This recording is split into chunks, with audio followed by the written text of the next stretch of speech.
Hello, welcome. How are you all today? So, where I am at the moment in sunny Yorkshire, it is boiling. I so wish that I could sit outside and record this podcast, but do you know what? You'd never hear me. I've got building work going on. The birds are all out there tweeting away, and there's noise from the neighbours and the traffic.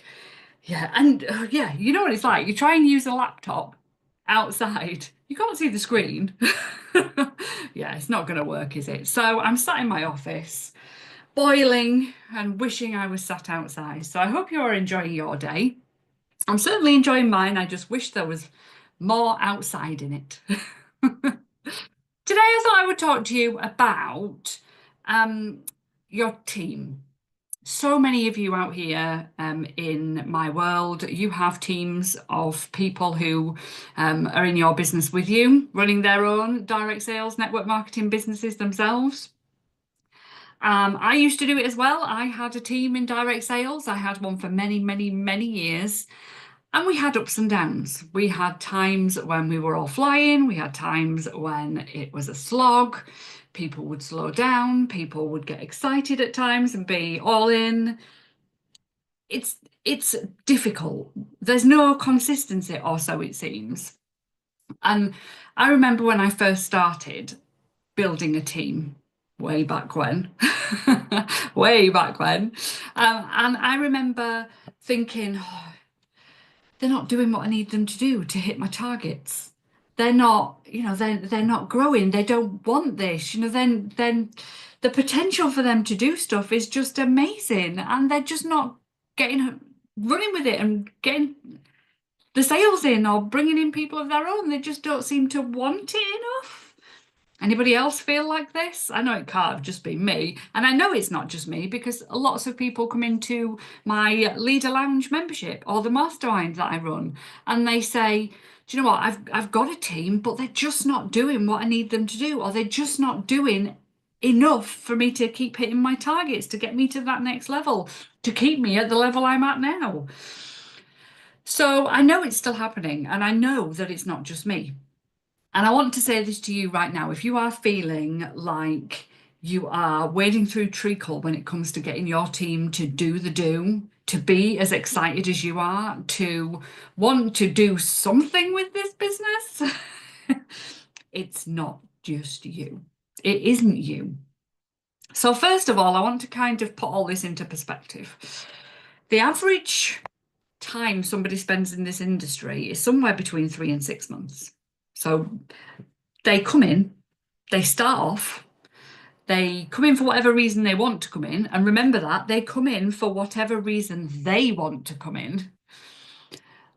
And some of them don't make any sales. They don't get success straight away, so they give up. Some of them will come in, they'll be super passionate and super excited. They'll make sales in their first few months, but then they've worked away around their friend circle. Their friends have bought it all. They can't get any more sales because they can't break through that barrier of selling to the people that they vaguely know or don't know at all. And then they stop. Or they come in for the wrong reasons. They come in because they want the discount. So they're not going to potentially sell to lots of people or anybody. They come in for the kit. I know people sign other people up with the whole, well, actually, do you know what? The kit costs this much and you get this much product in it. Why not just give it a go? Those people, some are absolute gems that you find, but the majority will be, well, I've come in for the kit, so I don't really need to do anything. Some people come in with the wrong mindset for business. They don't think it's like a business and they think that they're just going to get sales handed on a plate. Or, my favourite, I'm going to put one post up on social media and everybody's just going to come flocking and buy all my stuff. Oh, if only that were true. If only business worked like that. So when we get people coming into our teams, I'm saying our teams, I don't run a team anymore, but in general, in direct sales and network marketing, if you've got a lot of those sorts of people coming in, your team aren't going to do a lot because that's not why they're in. They're not here to do a lot. The other thing to bear in mind is that you as a business builder, as a team builder, you're passionate about this industry. You're excited. You want to build. You have a drive and a determination to make it work, to make money, to get that next promotion, get that next incentive trip, get that next thing, whatever it might be. That's what you want. You see this as a business and you treat it maybe a bit more business-like than the majority of people. The percentage in this industry of leaders is really quite small. You know, look at your company, whichever company you're with, look at your company and look at how many people are in your company and then how many of those people are leaders in the industry and work out the percentage. Don't ask me how to do that. I passed my maths GCSE way back in the day by passing out in the exam. Maths is not my strong point. However, work it out. You are, as a leader, if you know, or up and coming leader, somebody driven in this industry, a very small percentage. I think in my company it worked out, it was about 10%. It wasn't much. 10% of people got to leader. Or 10% of the field, the active field, were leaders. So that's not quite the same thing, is it? But anyway, like I said, maths isn't my strong point. So you're a small percentage of excited, driven individuals. The rest of your team, potentially, if you think about the same percentage, if you've got 10 people in your team, if it is 10% of people are leaders, 1 in 10, probably only one of those people is going to want to do this as a proper business and like grow the business themselves. So if you are looking at your team and thinking, oh, they're just not doing, how many are just not doing? All of them? The majority of them? 9 out of 10? Because if it's 9 out of 10, then that's probably the good odds. And think again, how long have they been in? When was the last time you brought somebody new into your team?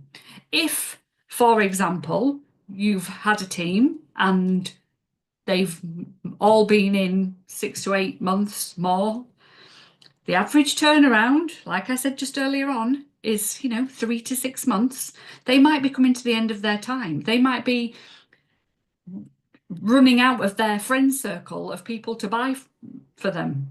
So think about it. People aren't going to keep selling forever if they haven't got that drive like you have. So I'm going to give you some tips and ideas and things that you can do to amplify the growth in your team. So first thing, constant recruiting. No, constant's not the right word, excuse me. Consistently recruiting, always having new people coming into your team.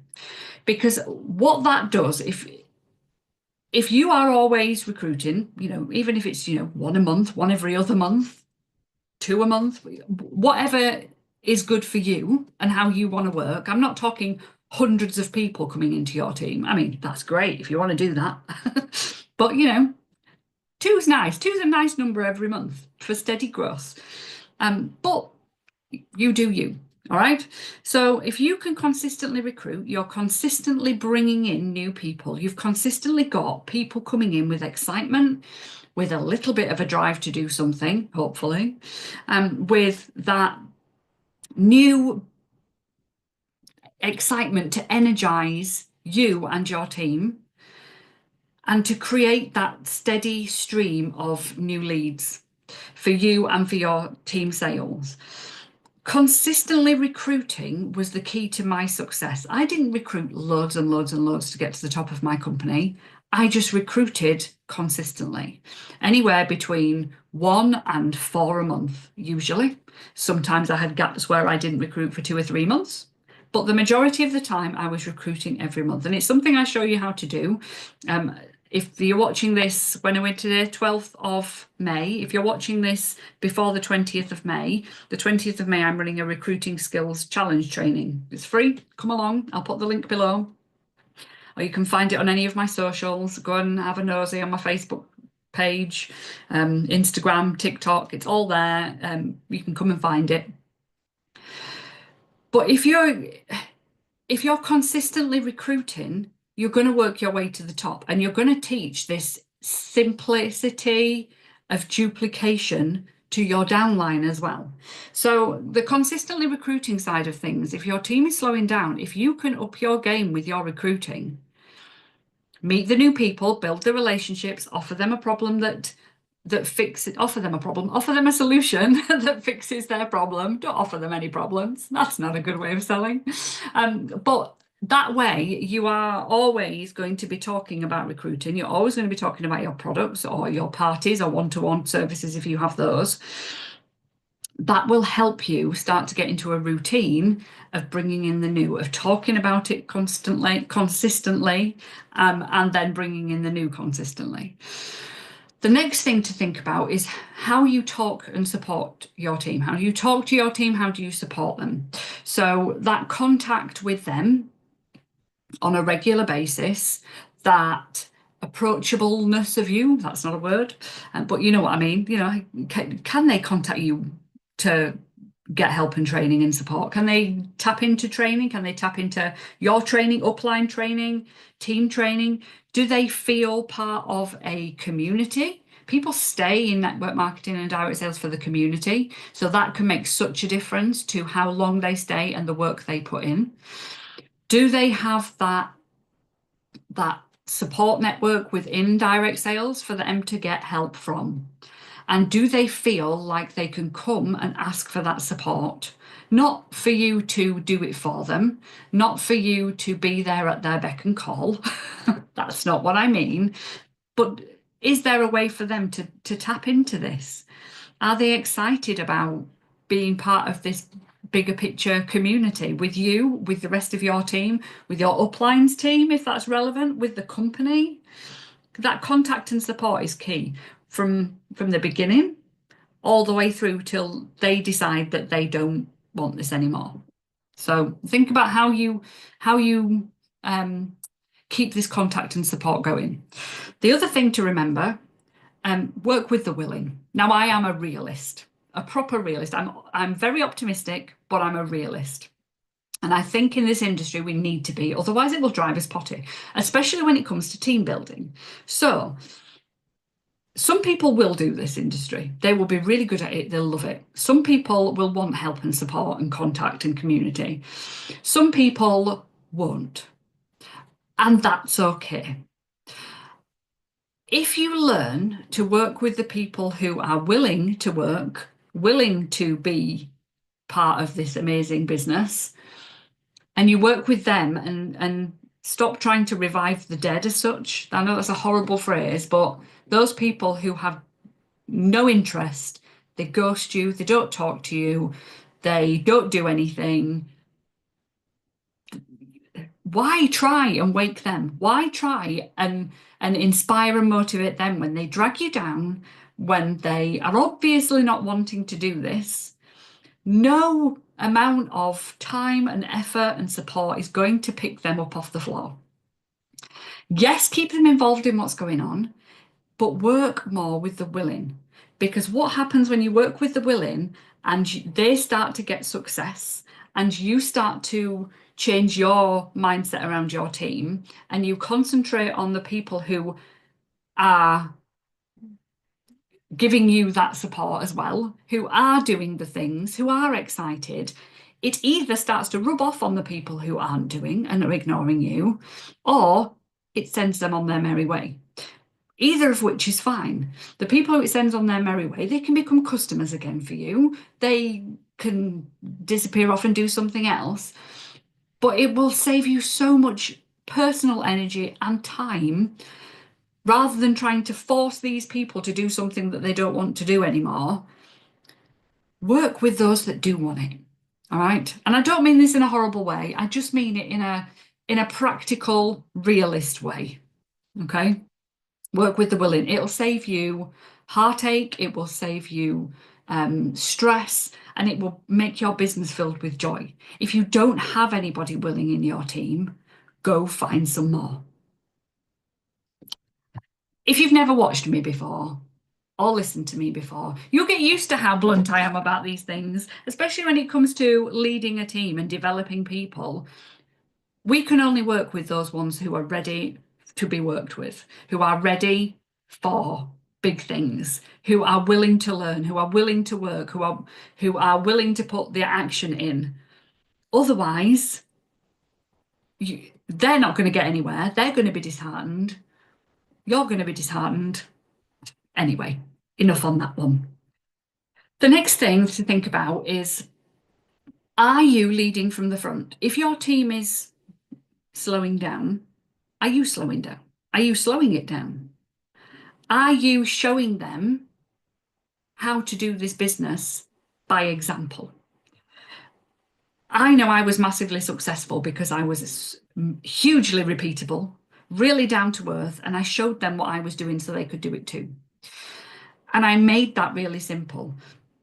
I wasn't the top seller in the company. I wasn't the best at anything particularly. I was just normal and could do it. So they could see that they could do it too. I was successful enough to be in, the top 10, and they could see their name in the team, like recognition and stuff. They could see my name, but they could see me doing the do. And I think that's really important. Can your team see that you are doing the do? They need someone to aspire to be, whether that is you or somebody else in the team. It's super important. So think about how you can lead from the front. Set an example.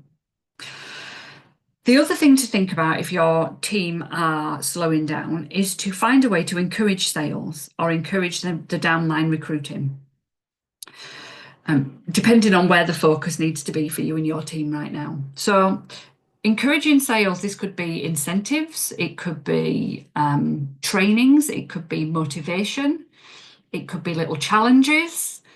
It depends on your team as to whether they are going to be swept up by something that's going to motivate and inspire them, whether it's little prizes or games or fun community things, something set on by the company that you can get behind, something you set on yourself, or whether they're not. If they are a group of people who ignore you, who aren't involved in a community, who aren't interested anymore, this is where it's time to get the new in and stop trying to revive the dead, because the more time you spend trying to revive the dead, the less time you're going to have available to you to bring in the new excited people. So it may be that the encouraging of sales and downline recruiting isn't where you need to be right now.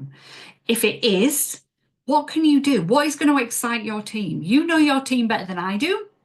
What are the things that you know will make them go, oh yeah, I need that? Is it, I don't know, what have I done before? Certificates, fun, inventive ways to get party bookings, challenges to get them taking action, little mini trainings, fun trainings on social media or prospecting, or I don't know, there's all sorts of things that you can do.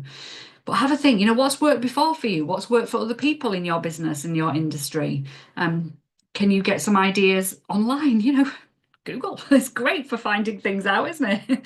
What can I use to encourage my team to make more sales? There's so many things that'll help you. If you're not in my leader lounge is full of masterclasses and trainings on different incentive ideas, on different ways of encouraging people to want to do more in this business. So go and check that out. But if you can encourage them to do more sales, then hopefully it will build your sales within your downline. But if you can encourage them to recruit people at the same time, you can double your numbers quite quickly if they are keen and active consultants to start with, and they've got that community feel behind them. So if your team is slowing down, think about which of these you might like to give a go first. Maybe it's a change of attitude, maybe it's an influx of new, maybe it's just a bit of a shake-up of how you're evolving that community within your team. But hopefully some of this has been helpful. I hope you've enjoyed my live today. Please do click the subscribe button, come and follow me, and come and find me on socials, and please come and join in with the Recruiting Skills Challenge and bring your team. That could invigorate the business as well for you. We start on the 20th of May. It's a 3-day free challenge to help with recruiting skills in a nice, non-icky, non-spammy way. No icky scripts, cold prospecting or anything horrible taught by me in this challenge. come and join in. You'll find the link below once this is uploaded and saved, and I will see you all soon. Have a great rest of your sunny week here in the UK if you are, or where